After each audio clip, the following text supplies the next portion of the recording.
Aujourd'hui je vais vous faire un rempotage très spécial. Je suis en plein milieu du salon parce que mon grenier c'est un peu le gros bazar comme toujours. Mais parce que j'ai remonté depuis quelques temps mes caladiums là-haut qui commençaient à tirer un petit peu la tête et qui ont chopé des pucerons. Et du coup j'étais obligée de tout couper et de traiter et la plupart ils sont repartis. Parce qu'il fait tellement chaud dans ce grenier, donc ils repartent. Le problème, c'est que j'aimerais bien peut-être les mettre en dormance, mais là, ils sont en train de repartir. Donc, que faire? Donc, on attendra. Ça sera un autre sujet, celui-là. Je crois que je vous en ferai une petite vidéo sur ça. Ce que je vais faire. Et après, le retour, un update au printemps pour le démarrage, en croisant les doigts que tout le monde va repartir. Donc, aujourd'hui, ça va être une vidéo très spéciale. Donc, je filme comme ça parce qu'après, il faut que je vous montre en dessous ce que je fais. Et ça va être très compliqué parce que la bête à rempoter est très grande. Et ouais, c'est pour ça que je me suis mis avec de l'espace pour pouvoir le faire. Je vous montre ça. Donc je vais vous montrer la bête que je vais rempoter et pourquoi. Alors, je vais vous montrer. Vous vous rappelez bien hein, de ma belle Monstera Borgiana albovariegata. Hein, vous voyez le gros monstre voilà, que j'avais trouvé. Et en fait, je dois la rempoter pour la simple raison, vous voyez, coucou, elle penche, elle est en train de se barrer. Et en plus de ça, elle me fait énormément de racines aériennes, d'ailleurs, toutes pratiquement au même endroit, ce qui est énorme. Et donc, j'ai une grosse coupelle transparente avec de l'eau. Ah, je pose parce que c'est lourd.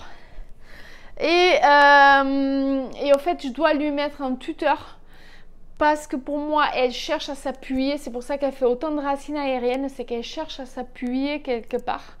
Et que du coup, elle va faire des racines aériennes tant qu'elle n'a pas trouvé comment s'appuyer. En fait, c'est une manière qu'elle a de marcher et d'aller chercher son appui sur un arbre, sur un mur, sur quelque chose pour pouvoir après grimper. Donc là, il y a urgence. Comme on est à l'automne, avant l'hiver, je vais essayer de pas trop toucher au système racinaire. C'est quand même assez bien développé. Mais c'est surtout, je dois la rempoter dans le sens que pour mettre ce tuteur, il va falloir que je mette un pot beaucoup plus grand. Il faut savoir que les Monstera, elles aiment bien être serrées dans leur pot. Mais là, j'ai pas le choix de passer à quelque chose d'autre. Essayer de montrer sans mettre de l'eau partout. Donc on voit déjà quand même pas mal de racines, hormis les racines aériennes, hein, des racines qui se sont bien développées. Donc j'avais mis dans un pot transparent et qui commence à bien cavaler, à aller un peu partout. Donc elle a eu des racines aériennes qui sont replantées à nouveau, mais là elle fait énormément de racines et deviennent hyper longues. Donc certaines, voilà, elles ont déjà touché le plateau, vous voyez la longueur des bêtes. Donc là, elles se transforment un petit peu en racines aquatiques, voilà pourquoi elles sont plus claires. Et mais voilà, il y a urgence à la rempoter à ce niveau-là. Donc le problème c'est que j'ai pas trouvé de pot transparent assez grand, plus grand que ça. Et là-dedans je peux pas, elle fait déjà le tour des racines et je peux pas planter un tuteur là-dedans. Il me faut de la place. Donc hop, montrer. Et j'ai opté pour un pot, ça me plaît pas trop parce que j'aime bien observer le système racinaire, la surveiller de près, surtout c'est mon bijou. Mais voilà, pas le choix. Donc j'ai pris un pot en terre cuite émaillée. Oh, voilà, comme ça. Celui-là, ce qui est bien... je ne sais pas si vous allez voir. Il est où? Là. En fait, il est pré-percé. Ils ont mis une espèce de cire dedans. Et donc, s'il y a trop d'eau, ça évacue par là. Ce qui est une bonne chose. Après, c'est du terre cuite qui absorbe l'humidité et qui va pouvoir la transmettre. Donc, il va falloir que je surveille vraiment de très près les arrosages de ce pot. Il est lourd parce qu'il y a déjà du terreau dedans. J'ai profité pour le transport. Je vais faire un peu de mélange parce qu'il n'y a pas assez de choses dedans que j'aime bien mettre qui ressemblent à ce qu'elle a déjà. Donc l'avantage c'est qu'elle aura la place pour que je vienne positionner exactement ce qu'elle a, mettre le tuteur et remplir après de terre sans toucher aux racines davantage. Donc comme ça, on la chamboule pas trop. Et parce que j'ai remarqué qu'elle me fait des feuilles de plus en plus petites, de très jolies feuilles, mais de plus en plus petites. Et je pense que c'est ça, elle s'épuise à faire des racines aériennes et que du coup, les feuilles sont plus petites et elle n'a pas assez d'énergie pour me les sortir plus grandes. Donc ce qui est dommage parce que initialement, elle a des feuilles énormes, même si beaucoup étaient abîmées par le transporteur. Mais elle a des feuilles de pratiquement 50 cm. Donc c'est dommage qu'elle continue pas à me faire des grosses feuilles comme ça avec beaucoup de découpes, de fenestration. Voilà, son blanc, elle le perd pas, elle est en plein. Alors devant la fenêtre, plein sud, je mets même plus le voilage devant, elle a vraiment un max de lumière. Mais je pense qu'il voilà, y a plusieurs facteurs qui font que. Et en plus, il faut que je surveille au niveau de l'engrais parce que je mettais l'engrais, mon engrais organique, et je pense qu'il n'est pas tout à fait adapté pour elle, pour les variations. Donc il va falloir que je trouve quelque chose d'un peu plus light qui la nourrisse sans enlever trop le blanc. Donc à voir, à surveiller. Mais déjà, elle va avoir du terreau tout neuf et avec l'osmocote dedans, et donc j'espère que ça lui conviendra comme ça jusqu'à maintenant. Franchement, ce que je lui ai mis a l'air de lui convenir. Allez, on va pas rallonger cette vidéo et je vais rempoter avec vous la plante, vous montrer parce que c'est toujours un peu spectaculaire de rempoter une monstera, sachant que que celle de la salle de bain dans un pot un peu voilà, évasé, il court, et qu'elle est en train de me plier son tuteur carrément, elle est en train de l'amener avec elle. Donc il va falloir que je trouve un pot comme ça, gros comme celui-là, pour pouvoir la rempoter également dedans. Et ça, je vous en ferai parce que c'est deux monsteras différentes, mais que c'est des monstres. Et pour qu'elle soit bien installée et pour plus la bouger. Donc je me tâte même si je ne vais pas acheter un gros bac comme j'ai acheté déjà en résine, comme j'ai déjà là-haut, pour qu'elle soit bien installée comme il faut, qu'elle ait de la place pour faire ses racines. Et tant pis, hein, elle va pousser et après on ne touchera plus. À part faire du surfaçage et rajouter de l'engrais, ben, ça sera tout ce qu'il y a à faire parce que là elle va devenir monstrueuse et ça sera impossible de la bouger après. C'est ça le problème des monsteras. Allez, c'est parti.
Donc voilà, on va voir la positionner. J'ai gardé quand même la grosse coupelle au cas où. Bon, on verra si je fais tremper ou pas les racines là-dedans, dans le sens que vu qu'il y a le trou ici, donc j'ai pas envie que l'eau s'engouffre trop dans le pot et que du coup elle soit trempée tout le temps dans l'eau. Par contre, j'ai mis la coupelle, j'ai prévu la coupelle dedans, celle-là, il y aura de l'eau et quand les racines aériennes auront poussé assez, elles pourront aller boire en bas dans cette coupelle-là. Bien sûr, je vais enlever l'autocollant. Et voilà, le monstre est à sa place. Bon, malgré qu'elle avait beaucoup de feuilles abîmées, mais elles sont juste sublimes. Donc elle a fait, depuis que je l'ai, elle a fait cette feuille-là, celle-là, et la petite pichoune qui est là, qui a quand même déjà grandi. Mais voilà, elles sont de plus en plus petites, les feuilles, moins de fenestration. Donc pour moi, il y avait voilà, quelque chose à faire pour elle, à changer, pour lui apporter du bien-être, bien sûr. Là, elle sera appuyée, donc et elle pourra du coup se dédier à ses feuilles. Voilà. Donc sur ces, j'espère que ça a été assez instructif, ce rempotage de Monstera pour vous. Bon, c'est quelque chose, une opération très basique et très simple, à éviter en hiver, sauf pardon, en cas d'extrême nécessité. Moi je l'ai fait là, on est vraiment, la température commence à baisser, les plantes ne sont pas en dormance encore, mais c'est vraiment le bon moment pour le faire. Et comme vous avez vu, j'ai pas touché au système racinaire, j'ai rien fait, j'ai simplement pris et reposé dans un autre pot et rajouté du terreau, donc ça ne déstabilise pas trop la plante et elle repart au même endroit où elle était, donc il n'y a pas de chamboulement de température, de luminosité, de rien du tout. Donc le rempotage reste assez simple et basique et non stressant pour la plante. Voilà mes amis, sur ce je vous dis à bientôt. Merci encore de votre soutien et je vous fais mille bisous. Bye.